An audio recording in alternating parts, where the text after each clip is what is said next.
What is one boundary everyone should protect? Your peace. Ooh, boy, say that Yeah, again. you gotta protect your peace.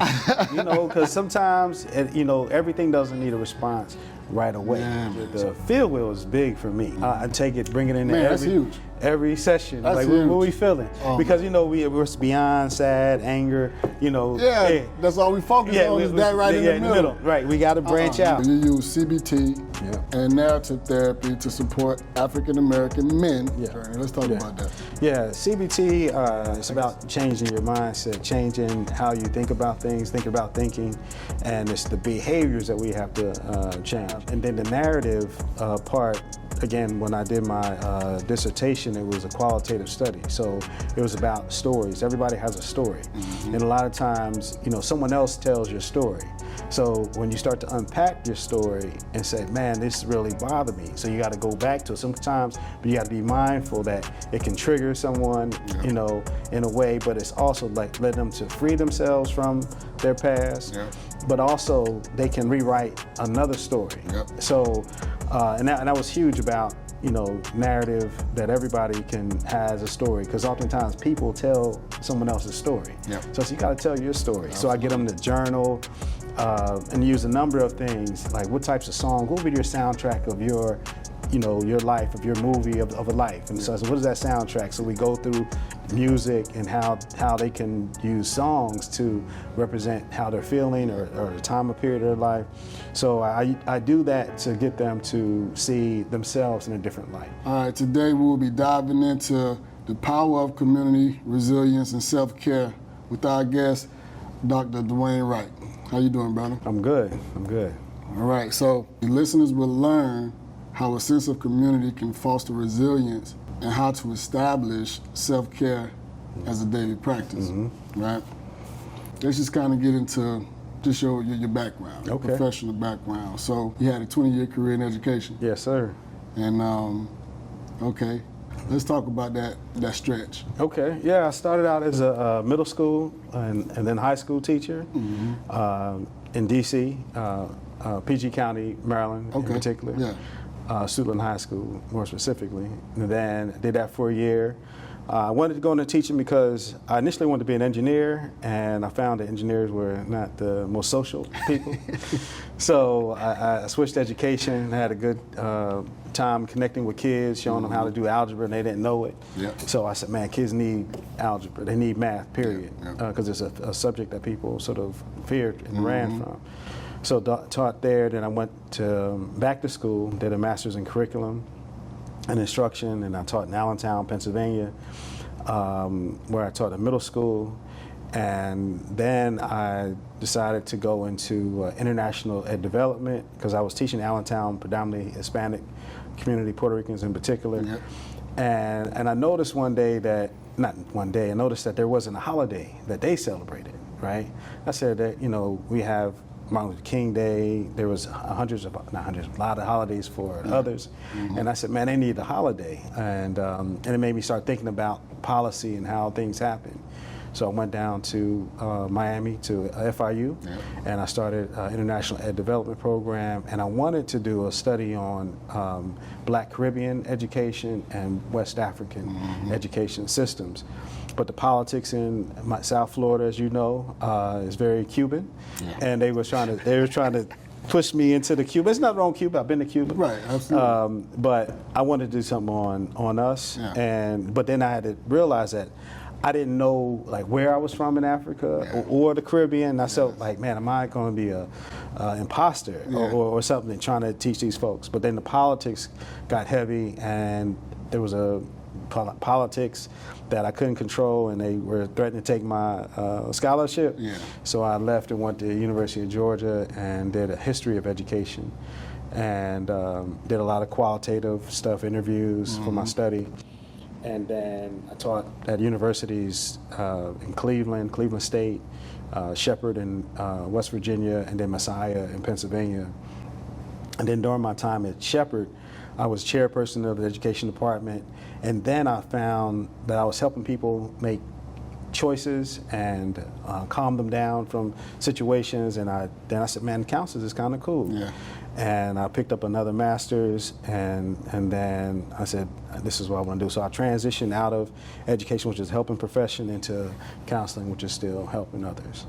Absolutely. So I got a similar experience, you know, as far as, you know, teaching first. Right. You know, I taught for 4 years. Yeah. I started my mental health practice a year into teaching. Okay. And I resigned after 4 years, and then, you know, the rest is kind of history. Right.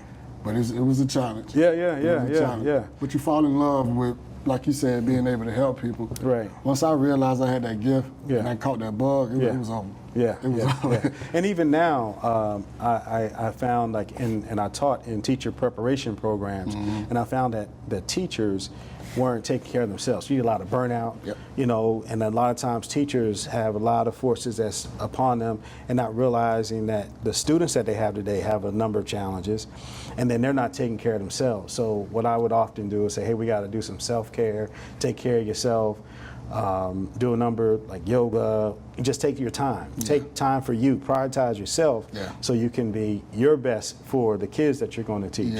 And then also understand that these kids need, you know, like time is, show them some mindfulness strategies so they are calm, more in tune with their emotions, so they can not, as they say, kids say, crash out and cause havoc in a learning setting. So I try to blend mental health, and when I do my consulting work in education, like, hey, this is something that we have to do. Prioritize the mental health of the student, of the teachers, as well as the students, and the whole community school ecosystem. Absolutely. Yeah. So. Yeah, the whole social and emotional learning aspect is real. Like, a lot of people use it as a buzzword, just to kind of get into the door and all that. But I really understand, like, the severity of being able to connect, you know, the community, the schools, the students, parents, all that together and help the parent, help the teacher, help the student. So you was a former chair at Shepherd's University, Department of Education, and later founded Calling and Mental Health Counseling. So you use CBT and narrative therapy to support African American men, helping them navigate their wellness journey. Let's talk about that. Yeah, CBT, I guess that was one of the theories that we learned about in our program. They specialize in that. And it's about changing your mindset, changing how you think about things, thinking, and it's the behaviors that we have to change. And then the narrative part, again, when I did my dissertation, it was a qualitative study. So it was about stories. Everybody has a story. And a lot of times, you know, someone else tells your story. So when you start to unpack your story and say, man, this really bothered me, so you got to go back to it sometimes, but you got to be mindful that it can trigger someone, you know, in a way, but it's also like letting them to free themselves from their past, but also they can rewrite another story. So, and that was huge about, you know, narrative, that everybody has a story, because oftentimes people tell someone else's story. So you got to tell your story. So I get them to journal, and use a number of things, like what types of songs, what would be your soundtrack of your, you know, your life, of your movie of a life. And so what is that soundtrack? So we go through music and how they can use songs to represent how they're feeling or the time of period of their life. So I do that to get them to see themselves in a different light and say, man, I wrote that, you know, then they can, you know, share that if they want to, share it with others to help them, their loved ones, understand this is how I think or how I felt or things I experienced that might explain, you know, who I am. So, you know, it's crazy that you mentioned that, man, because from a personal standpoint, that's how, that was my therapy, like music, because I wrote a lot. So I started out writing poetry. Well, I wouldn't say I started out writing poetry. I started out trying to be a little rapper when I was about in the 4th grade. And then as I got older, then I started learning how to write poetry.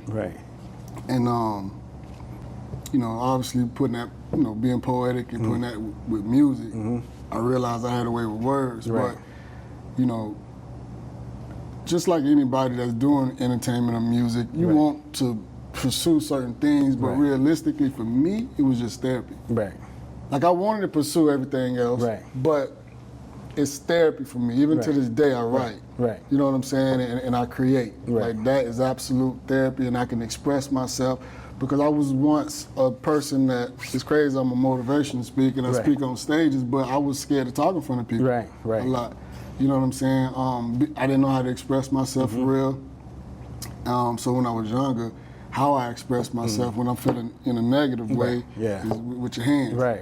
You know what I'm saying? Which it ain't good. So as I obviously grew up and mature, I understood how to articulate myself, express myself in a way that people can understand me.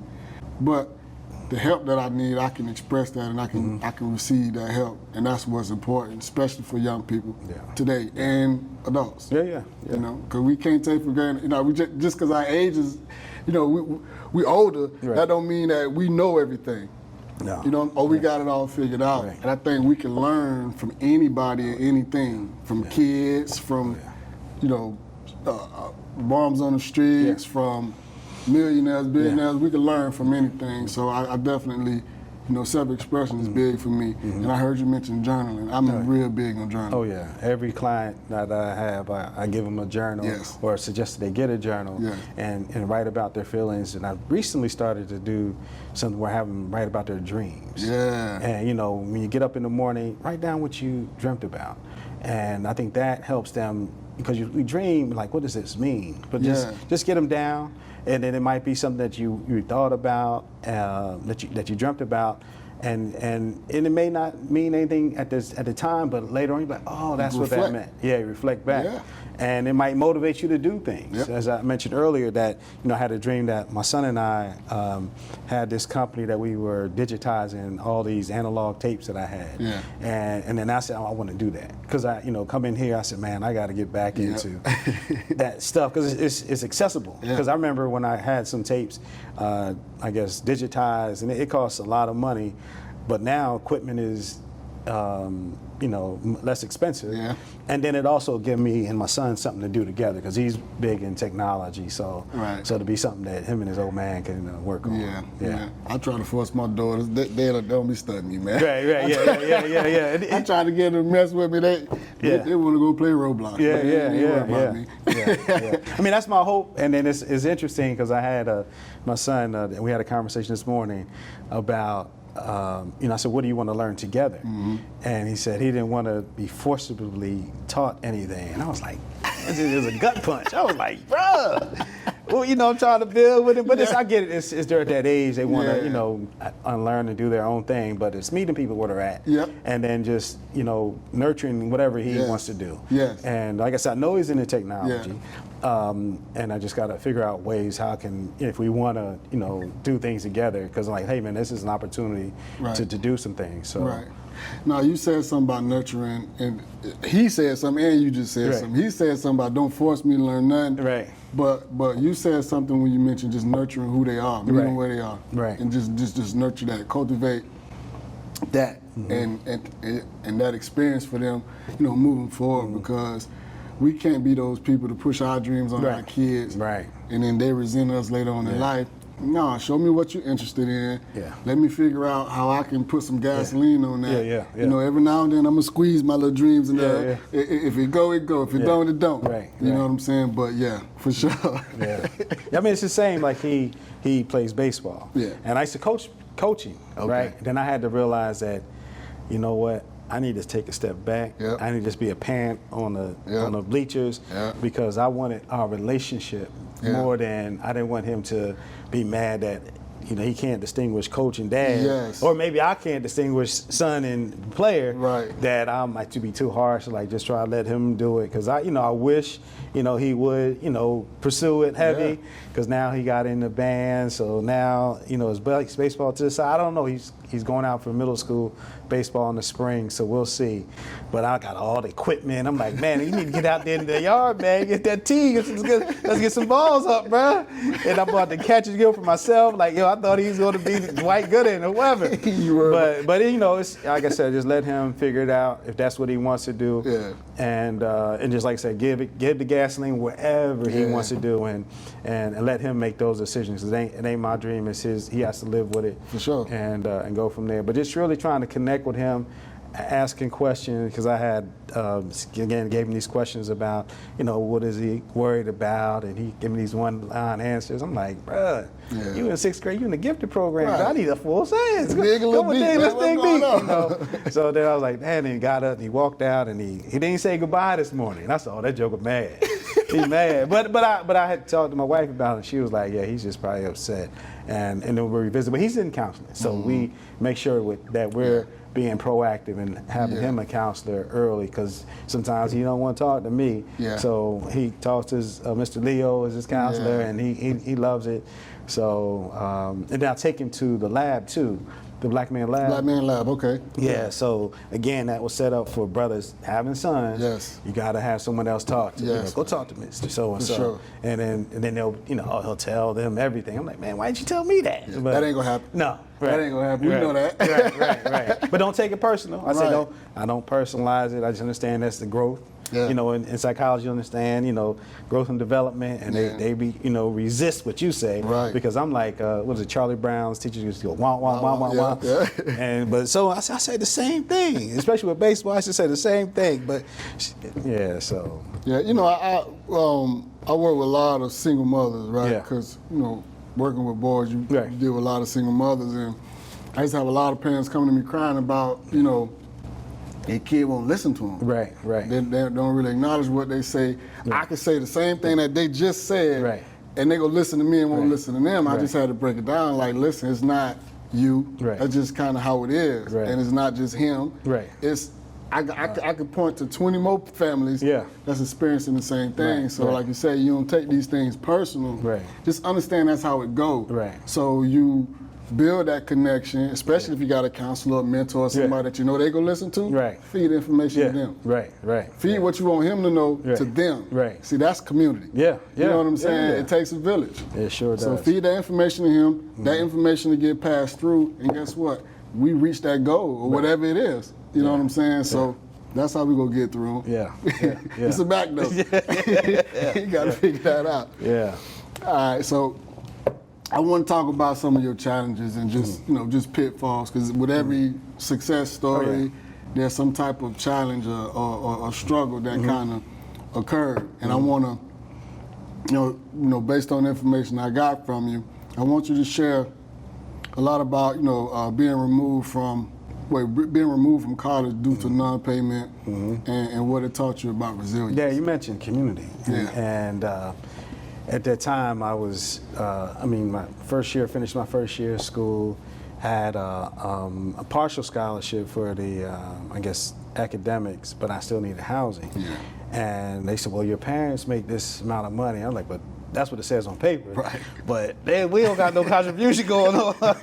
We need Ryan, man. What's going on? So it was a challenge, but then it took, one of the upperclassmen told me, say, you need to talk to Dr. Anita Faust, who's like the financial coordinator, and Dr. Basil Scott, who was like a vice president of finance, a brother and a sister, and at a white institution. And they made some things happen. She made me a independent student. So then I was able to get other financial aid, but if I didn't say anything or reach out to somebody, I'd have been packing and going home. But they said, well, he has a Board of Governors scholarship. We don't want, he's a solid student. We don't want him to leave because of this. Yeah. So that's what you always gotta say. Closed mouth don't get fed. So you gotta speak up. You gotta let people know. Don't try to do this on a muscle. And because I had a friend do the same thing. He tried to work an extra job and said, you're not gonna make enough money.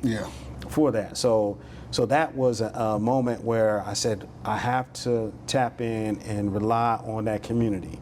And then from that point on, I was always telling, hey, talk to this person, talk to that person, speak up. We won't know if you're dealing with some things. Yeah.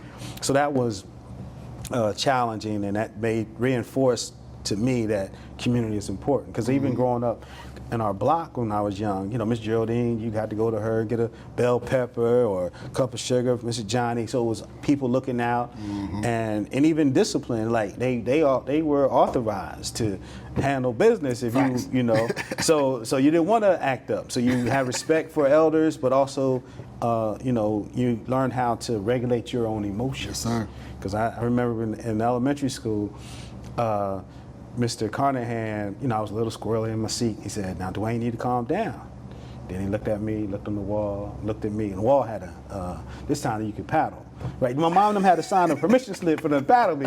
But then he look at me, and I said, uh-oh, because in my mind, I had this premonition of, okay, Mr. Carnahan, I had to go see Mr. Figlock, who was the assistant principal over discipline, and he was an old shop teacher, wood shop. So he had all kind of wood that he had on his desk. And you had to pick that. So it was Mr. Carnahan's possibility, Mr. Figlock, and then Miss Geraldine was my emergency contact. And she didn't hold back. And then my mom, and then my dad, and you didn't want him to get involved. So I was like, let me calm down. You had to get it together. So community was always important for me to not, but also speak up and try to do the right thing. All right, so let's talk overcoming financial insecurity. So you said leaving a tenured position to pursue your passion must have been tough. How did that impact you mentally and emotionally? Oh man, when I was at Shepherd, I had a tenured position, but then I started getting into counseling. I said, this is what I want to do. And when I left Shepherd to go to Messiah, which was a place where I was pursuing this degree, it was great at first. And then folks said, man, why would you leave a tenured position? You have a job for life. And I said, but there's something greater. Absolutely. When this door, I'm choosing to close this door because I want to do something bigger. Absolutely. I mean, I could have gone up the ranks, became a dean and all that other stuff, because I was chairperson and I was a graduate coordinator. So it was a good job and good opportunities, but I just wanted something else. And I know it was trying financially on our household, because now I stepped down from this job. I'm pursuing these classes and I'm not getting paid during the internship time. And so it was a challenge, but my good thing, my wife and I have a plan, a vision together, and she was supportive. So it was a challenge, but I think it was real rewarding for me to do what I'm passionate about, helping others and being more impactful. I mean, I was impactful in the classroom, but I want to be more impactful in the community at large, especially dealing with our community and dealing with mental health. I think is very important. Yeah, absolutely. I mean, it's definitely important. So you did something good, man. So you're a hero, man. Like, kudos to you, man. I definitely appreciate you. But stay tuned. We'll be right back with Dr. Wright with more of his journey on being resilient. The roadblocks are meant to stop you from getting to your purpose. The definition of resilience is advancing, the ability to advance in life despite life's challenges and the adversity that you've dealt with or that you are currently dealing with. But the key is having the tools that you need to be able to break down those roadblocks. We got to keep that at the forefront of our mind and our thought process as we're trying to advance in life, because sometimes we get lost in the weeds, right? Sometimes we become an anchor and hold ourselves back because we mirror some of the things that we love, some of the people that we love, and we fall into their world, although a higher power has put a higher purpose on your life, and he's not going to wait but so long for you to get your stuff together so that you can advance in life despite adversity.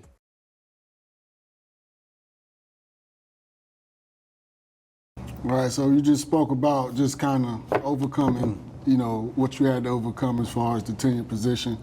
Now I want to kind of tap into your journey. Again, we talked about the successes, we talked about the pitfalls, but I want to bridge that gap between the pitfalls and the success. Like, what was that journey like? So, early influences. So tell us about, excuse me.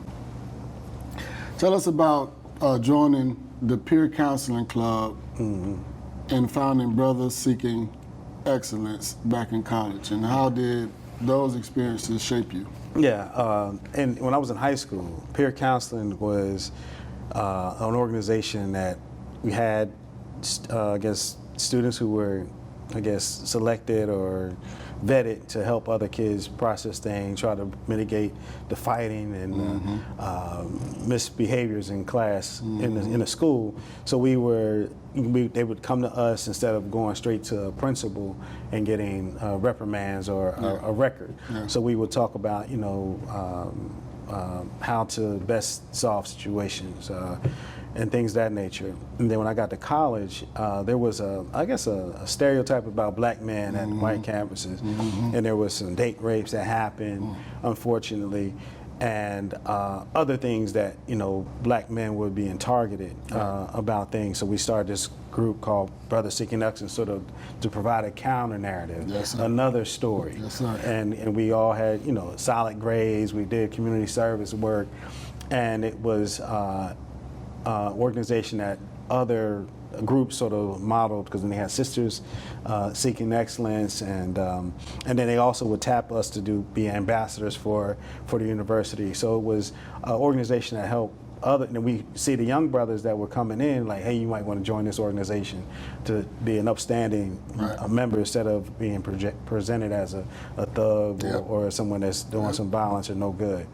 And then moving forward, getting into the journey, and I was in grad school at UGA, and there were some brothers who had they were counseling education PhDs, and they had a group that met every week, and we would meet in one of the buildings, and it was just all brothers in there, and we all were pursuing advanced degrees, and talk about some of the hardship of being TAs or RAs at a PWI.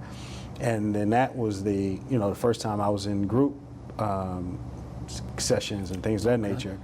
And then they would show us, we would do yoga, and they would say, go to the rec center, take some yoga classes, and that's when I first gotten in yoga and other mindful activities, going on nature hikes. I'm like, why are we going hiking? But it was therapeutic, because so then I started to really embrace that, and then so I graduate, and then when my wife, we were dating. And then we got engaged, and we did some premarital counseling. Sort of funny story. And I said, you got to pick, because oftentimes when when you go to your significant other, if you pick the person, and then we were in Cleveland, and she was new to Cleveland, and she's like, no, you know everybody here. I said, look, you pick the person, and that way I ain't got nothing to do with it. And it was through a church, and her name was Miss Marcia. Harvey Green, and at this time I didn't know it was Steve Harvey's first wife. Oh wow! And till this day, she still, we send her Christmas cards, and she still, we still call her every now and again, and she reminds us that, we can't let the small things become big things. Like the water on the duck's back, let that stuff roll off. Yeah. And so we still have, our book. We had the 5 love languages, the love languages. 5 love languages, whatever book that is for counseling.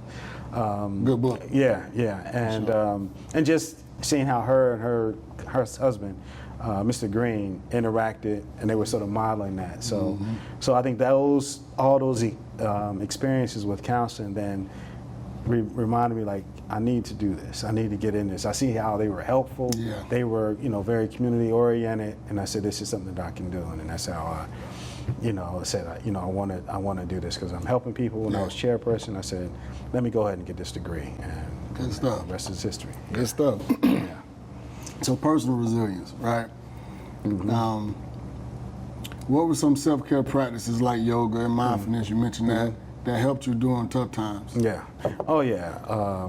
Yoga is something that I got into in grad school, and now I do it with my son. I do it by myself. I actually teach classes at LA Fitness. And it's very helpful, not just to get centered, to calm yourself down. Meditation. Yes. Every morning I try. Part of my self-care routine is I get up, stretch, I say my prayers. I write a prayer and share it out with other people. And then I, sometimes now I gotten into cold plunging, so I get in my yard in that ice bath, about 6 to 10 minutes, and just some clarity, all these different things as I'm learning to do different things, journaling, as I mentioned before, to get my thoughts out. Like I said, I'm doing a lot of stuff with dreams,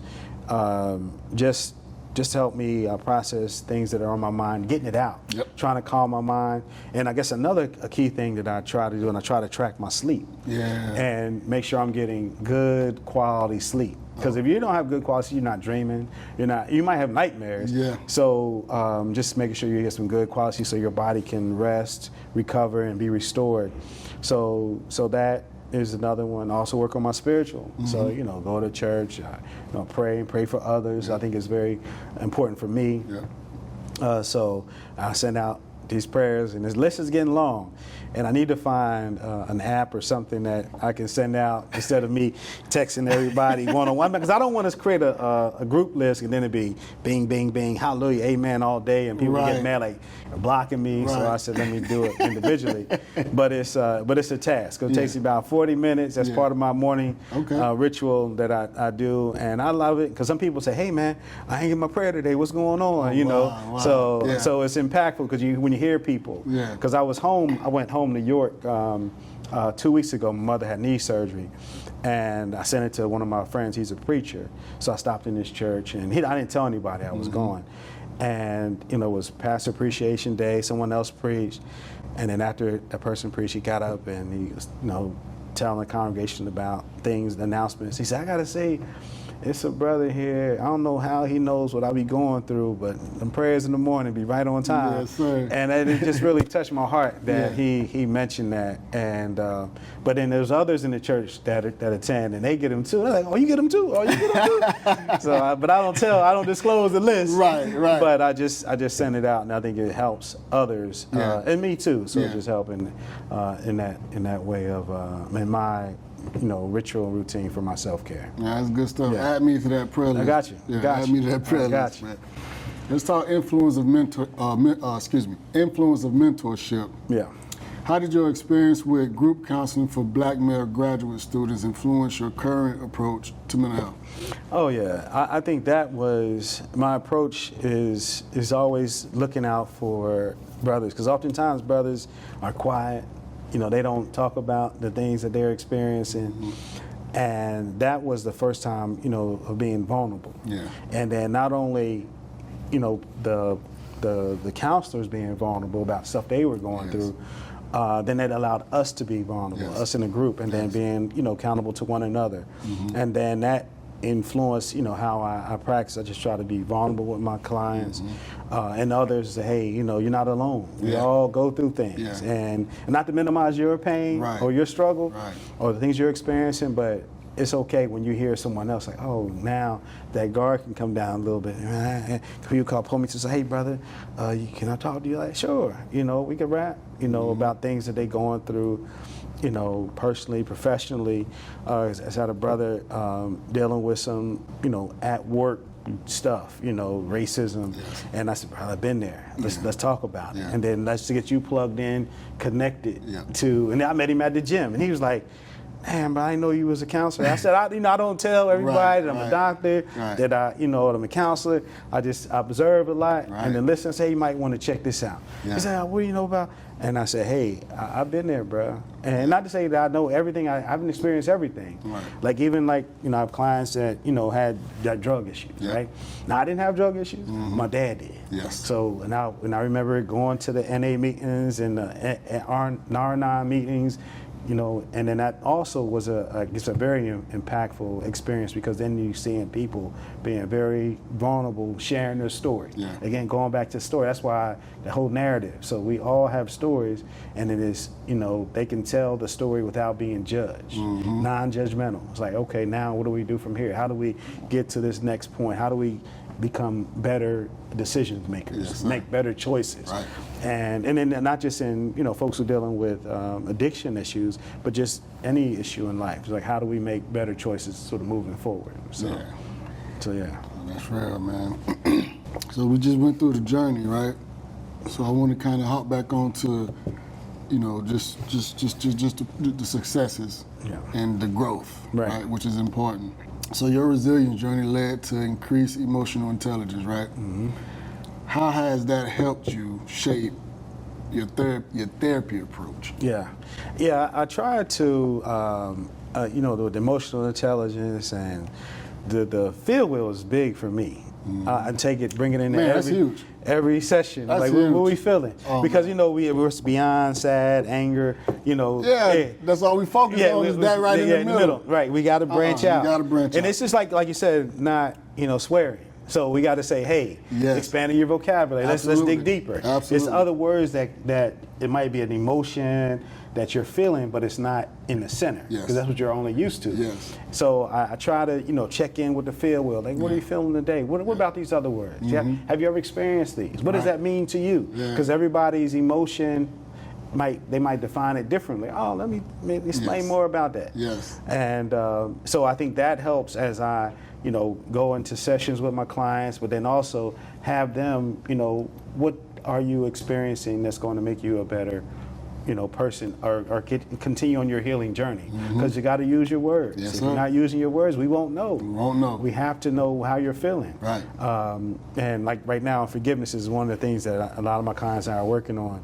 And I suggest this film that Exhibiting Forgiveness. I don't know if you seen that. That it was a brother came to, his name is Titus Kafour. He's a painter, but he wrote a film and about his life and his dad. And I said, because forgiveness looks different to different people. For sure. And I said, we got to unpack that. So I always try to use, popular culture, films, music, to help them unpack their feelings. All right, what is a song that brings you joy? What the song, makes you a little sad? What song that gets you really amped up and ready to go? Because, we have to, use different things for different things to get us motivated. Right. So all those things help me in my practice of therapeutic approach of using different tools to help others see, like, how they can relate to. Because people like, oh man, I like music, I love music. All right, let's start there. Because you try to meet people where they're at. Like, what do you have that interest in? Like, all right, let's dig into there, and then they'll feel comfortable and tell me all their stories about in their music, whatever they're into, art. Even with art, like, hey, what does this picture mean to you when you drew it? Or if we go to a gallery, like, what does this mean? What does it say to you? What emotions from this field? What would that say? Yes. What do you think this artist was trying to say? Yes. And then that gets them to express their feelings about perspective, right? Because everybody have different. I'm big on perspective. Yeah. It's like my couples. Woo, that's big work. That's big work in my couple work. Because I said, hey, she looking at it this way, you looking at it that way, but let's look at it from her angle. Right. Look at it from his angle. Right. There was that disrespect. What does that disrespect mean? We got to start just breaking all that stuff down, and then hopefully they say, oh, I didn't think about it that way, or understand that they had, past. Unaddressed baggage or something they didn't process, and how that's showing up in their relationship now. So yeah, that's big, man. I'm big on that, man. Yeah. All right, so you mentioned a lot about self-care, and I appreciate that, because we all need self-care, and a lot of the practices that you mentioned, I hope everybody got something from that, and they're going to explore some of that as well. But you emphasize boundaries and self-care for your clients. What is one boundary everyone should protect? Your peace. Ooh, boy, say that again. Yeah, you gotta protect your peace. Because sometimes, everything doesn't need a response right away. Yeah, man. So if something is going awry, sometimes you just gotta be still, because you don't have to jump in there. It's like, let's let whoever, they on the roller coaster ride up and down. You're like, I'm gonna sit this one out. Yeah. I tell my client, I said in Pennsylvania, Hershey Park was the theme park, right? And they had a ride, Super Duper Looper, right? I said, I tell them, look, I ain't getting on. You go ahead and you go for your ride. I'll be right here when you get done. And I'll be right here, because I can't get on that. Right. So you got to protect your peace, because otherwise you're going to get elevated. Exactly. And you're going to say something that's off, and it's going to be ugly. Exactly. So it's like sometimes you just got to protect your peace by not always engaging. So just take some time, be still. Be still. Yeah. Because once that the stuff's out of the tube, you can't pull it back. No, you cannot. So it's like, hey, let's be mindful of that, because words hurt. Words matter. So it's all about being at peace with yourself, with others, and go from there. Because hey, that's real. Yeah, protecting, preserving that peace, because that's otherwise, and learn to say no. Yeah. And it's okay to say no. You have to. You don't have to say. You can't say yes to everything. Because you got to say that. Say that no, so you can have a yes. What? Yeah. Listen, Yeah. I say no just to say no sometimes. Yeah. So I could come back and say to you. Let me shoot it down first. Yeah. And let me kind of come back in. I thought about it. Let's, you know what I mean? Oh yeah. Because otherwise you ripping and running, and you don't have enough time in the day. Nah. You're wearing yourself out. You are. And your cup is going to go all the way empty. Everybody's cup is getting empty on the strength of other people. Yeah. Right. Yeah. We can't do that. We can't. Protect your peace. Yeah. All right. So, okay. So you prioritize your wellness. You prioritize your wellness to be available for yourself and others. Why is this so crucial for resilience? Yeah, because if you don't, preserve yourself or prioritize yourself, it's just like they tell you get on the airplane, you got to put your mask on first. And because if not, you won't have the strength, you won't have the clarity to do what's necessary. Right. So if you don't have you don't center yourself, take care of yourself first, then you may not be at your optimal for others. For sure. So it's like, hey, if I'm gonna do my self-care, I do my routine first, and then now I can help others. Because hopefully during that time your cup is getting replenished. You got to go, like my Mondays. My wife said, hey, Mondays I'm at the lab. I need the lab for me. Yeah. So I go there and the brothers pour into my cup. Yes, Because I help people all week, all day, every day. You fill it back up. But hey, I need to go to the lab, get my refill. Sir. Yes, sir. And I help out others too. I'm not there just to take. Right. But it's a give and take there. But it's just that time for me that I would say I'll block it out, just like an appointment. Yep. I have to block those things out, and then that way I can be more available, have more capacity to help others later. So, because if you don't, you could run yourself on need. You running here. I got my son got this, my daughter got that, my wife had me going here. Like, whoa, what about me? I need refuel. Boy. Hey. Because otherwise, then I'm snapped because I ain't got it. Right. And then it's like, look, this ain't as healthy. That needs time too. So then it's just like, hey, prioritize is very important. Yeah. And then they see the difference. They see that, hey, like I send them the prayers too. Hey, how you doing? Individual messages, check-ins, but make sure what do you need? Because I know you have needs, you have things you want to get done. We'll get that done too, but I make sure I'm cool. Yeah. For sure. Dr. Wright, where can the listeners find you and connect with you?